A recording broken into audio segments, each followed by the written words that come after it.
What is up, YouTube? It's me, John Avenger, once again, and welcome to another Sci-Fi month. I'm wearing my original Star Wars shirt because those can't be beat, and it's perfect for this month. And I'm reviewing an old film. This is from the 1950s. It's from 1957. It's a Ray Harryhausen special effects centered piece called 20 Million Miles to Earth. It's this one right here.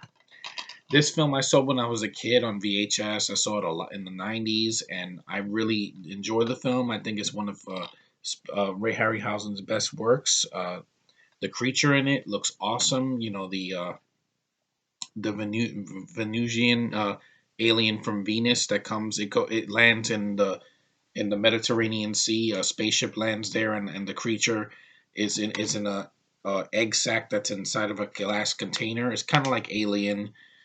This is years before. It's like 2 decades before Alien, so it's not a ripoff. And the creature grows in size like in a day. The more oxygen it breathes, the bigger it gets. And the creature is really menacing. It is the star of the film when it shows up.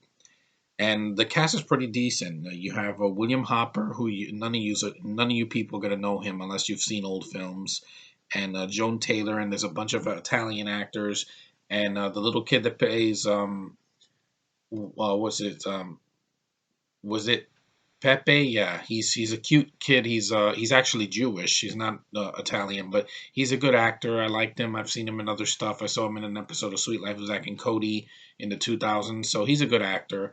And the special effects on this creature right here looks amazing. It's stop motion. It doesn't look cheesy. It looks fantastic. I think the creature has a cool roar. It has lips like like this.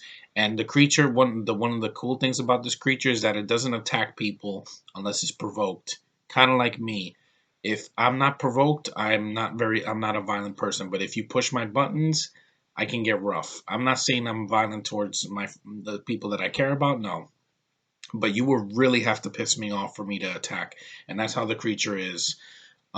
It's a very cool looking creature. It sees a there's because there is a scene that is showed. There's a sheep. There's a bunch of sheep that run away, and there's a lamb that sits there in the grass, and he just looks at it. He doesn't attack it.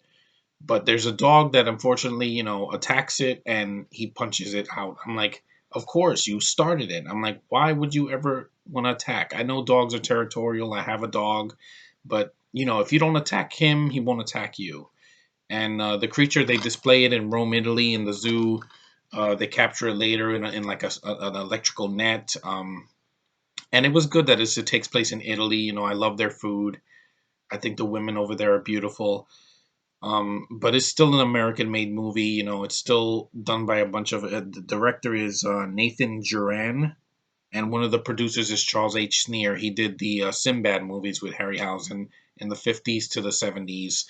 And it's a really fun movie. If you guys can get your hands on it or watch it online, 20 Million Miles to Earth. It's a really fun movie.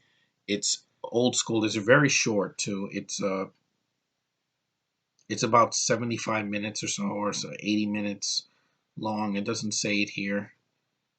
But if you want to see a nice, fun 50s film that's different, that's not like just the horror, the sci-fi from now with just a bunch of CG, watch this movie. I guarantee you'll have a good time. There's a special edition DVD that's in color, so you can see the movie in color. It looks great in color.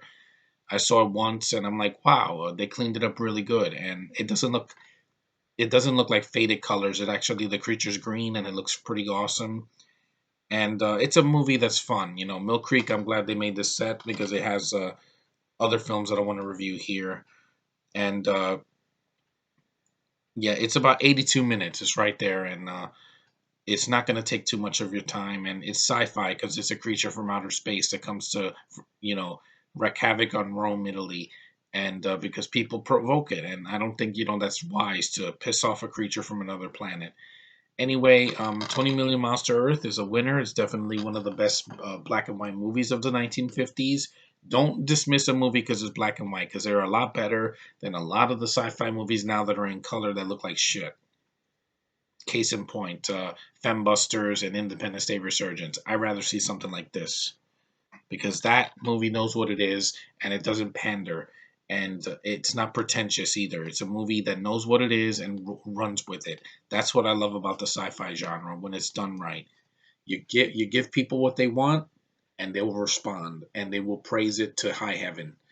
Case in point, Guardians of the Galaxy, a sci-fi movie that no one saw coming and everybody loved. Most of the people that saw it enjoyed it because it was fun. Sci-fi should be fun, and that this movie is a lot of fun. Anyway, that's my review for 20 Million Miles to Earth. I hope you guys take it into consideration when you want to see the film, because a lot of people dismiss 50s black and white movies as like, it's crappy, it's cheesy, it's nothing, it's boring.